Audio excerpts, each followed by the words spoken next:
Charlotte Jeffrey-Campbell, why are estate and letting agents so rubbish at cross-selling? Talk to me.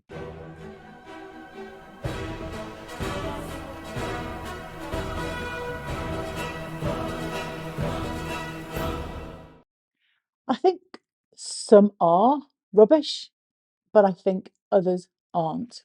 But I think it's not having the confidence to understand what you're selling. So if you're a sales negotiator and you have no idea what the property management team do, you've no idea what responsibilities they take on, what their process is, and you're dealing with an investor or somebody who's a tenant fine landlord, how do you know the pain points that that landlord has to explain how that department will solve that problem? So often it's lack of knowledge. Now, I know, having run a property management department, after I'd run a property management department, the ability to sell that service was so easy because I knew exactly what the landlords needed from me. So I think there's a willingness to cross sell and there's an understanding we need to, but there's often a lack of skill or understanding.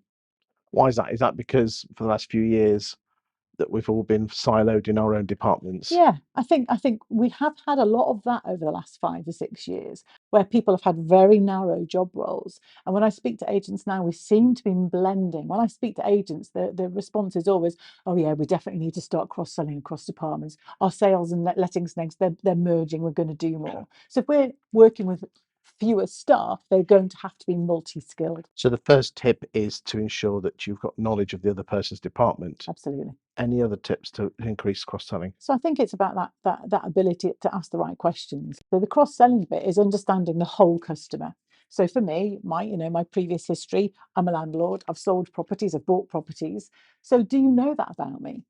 Actually, my letting agent, who I use a letting agent to manage my property, one of my properties, I manage the other myself badly. Again, you need to know that because not all letting agents, not all landlords are doing a great job as a landlord because they're busy.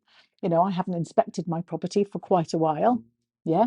Whereas my letting agent, I know, is out every 6 months and is on top of the other property. So I think from my point of view, it's about all of that understanding about what benefits we can offer.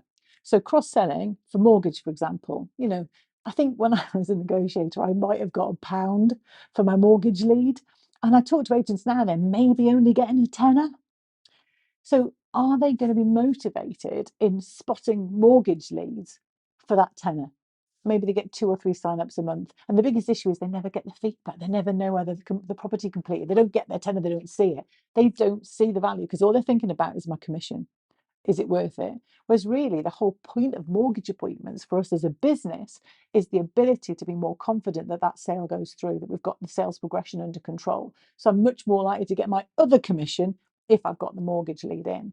But again, the skill set in cross-selling mortgage, often people don't understand how really to get that sale across, how to explain the benefit of the mortgage services. And is that the responsibility of the neg and the valuer to talk to the mortgage arranger, or the Yeah, mortgage arranger to talk to the neg or the I valuer? think it's the neg and value. I think the neg, I think you should be asking questions because the problem is in a business, there'll be somebody who's brilliant at mortgage leads, somebody who's rubbish, somebody who's not motivated by any targets. There's always going to be a mix. So you've got to hold that as an individual. You cannot always be, please, Mr. Mortgage Advisor, can you come in? You've got to be curious because that will help you spot your business. But I think property managers should be confident speaking to an investor about refinancing a buy-to-let portfolio. So, the all people in the business moving forward into this changing market have got to be spotting business. That landlord who's thinking of selling, the property manager will be the first person to know about that. So, are they referring that in? And I read a statistic that said that often companies and customers only know 65% of the services that you offer. So what if your investor who's got their property managed by you doesn't know you also sell properties, doesn't know you do mortgage? So, you have to be confident in every single department, every single service. And then you've got to have the technical sales skills to understand your customer and then match the right service to the customer. Do you think most negs do that? I think I think when they have a really good conversation and they've got an open and chatty customer, yes.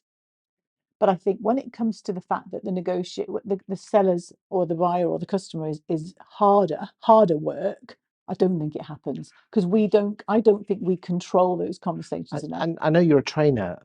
The thing that shocks me about is that there are 15,000 estate agency firms in the UK, of which, probably 20 of them are corporate. Yeah. So the rest of them are independent.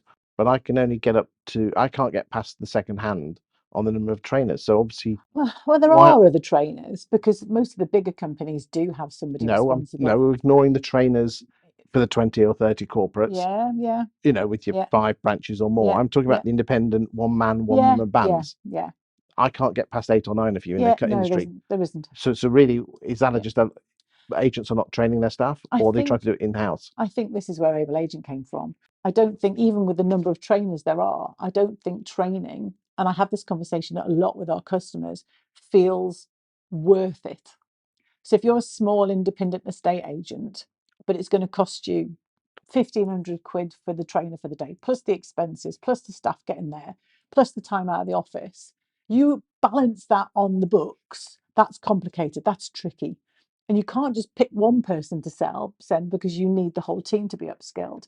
And I think that's where Able Agent came from, that actually, I don't think there's a lack of willingness to train or a hunger to train, because we've definitely not seen that at all. But I think it's not been accessible. And I think it comes back to what I was saying before, that it's this like minefield of, I've got one trainer for sales skills, one for qualifications, one for compliance, one for data protection, one for money laundering. And then I've got this whole world of blooming trainers that I've got to manage and pay for, but they're not cohesive. They don't all come together, because actually, to be good at law makes you a better salesperson. To be a good, confident salesperson, you should be curious about the law. You cannot have the two things separate. They have to work together for that ultimate success ultimately. Thank you for your time today, Charlotte. You're welcome.